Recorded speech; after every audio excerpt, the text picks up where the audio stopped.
Welcome to this explainer. Today, we're going to completely demystify how to convert any fraction into a decimal. And look, my absolute primary goal here, my biggest focus for this entire session, is that I really want you to truly understand this. We're not just going to blindly memorize steps today. We're going to look under the hood and build genuine comprehension so you literally never have to second-guess a fraction again. To make sure this is as clear and stress-free as possible, here's our roadmap. 1. The secret identity of fractions. 2. Decimal division step by step. 3. The repeating decimal problem. 4. The easy way with calculators. And 5. The 5 must-know fractions. All right, let's jump right into number 1, the secret identity of fractions. So let's start with a massive paradigm shift. Once you get this, the entire mathematical process is suddenly going to click for you. A fraction is not just a weird stack of numbers sitting on a page. It is, quite literally, a division problem in disguise. That little line separating the top number and the bottom number, it literally just means divided by. That's the whole secret. All you have to do is divide the top number by the bottom number and boom, the answer to that division is the exact decimal value of the fraction. It really is that simple. Moving on to number 2, decimal division step by step. Now that we know their secret identity, let's learn the actual mechanics by doing it the manual way. We'll playfully call this the hard way. Let's take a really familiar fraction to start, 1/2. First, we rewrite 1/2 as 1 divided by 2. But right out of the gate, we hit a wall, right? Because 2 is way bigger than 1, so it's not going to divide directly. So we use a very clever mathematical trick. The number 1 is the exact same value as 1.0. Adding a decimal and a 0 doesn't change the value at all, but it completely opens up our ability to solve the problem. So we add that decimal and 0 to our 1, and suddenly it looks like 10 divided by 2. If we temporarily ignore the decimal, 10 divided by 2 is just 5. But we can't forget that decimal. The absolutely crucial part is bringing that decimal straight up into our answer line, exactly where it was in the problem. And there you have it. 1/2 equals 0.5. See? That wasn't so bad at all. So let's level up and try converting 3/4. This one takes just a tiny bit more patience, but I promise it follows the exact same logical steps we just conquered. Let's walk through it together. We start with 3 divided by 4. 4 is too big, so we add our decimal and a 0 to get 3.0. Now we treat it like 30 divided by 4. Well, 4 goes into 30 7 times, because 7 times 4 is 28. That leaves us with a remainder of 2. But hey, we don't want a remainder, we want a clean decimal. So what do? We simply tack on another 0 to our 3.0, making it 3.00. Then we bring that 0 straight down to join our 2, which gives us 20. Now we just divide 20 by 4. 4 goes into 20 perfectly 5 times, with 0 remainder.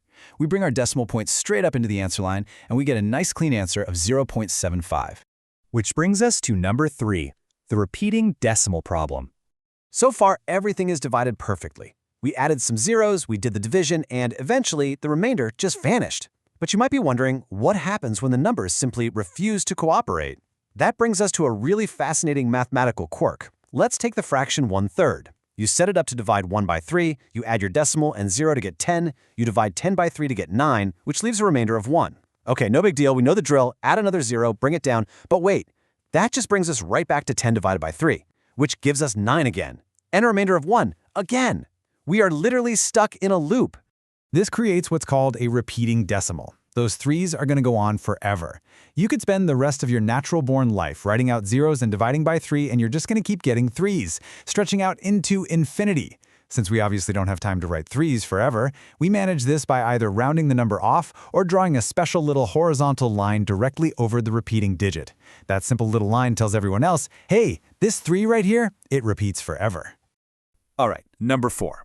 The easy way with calculators.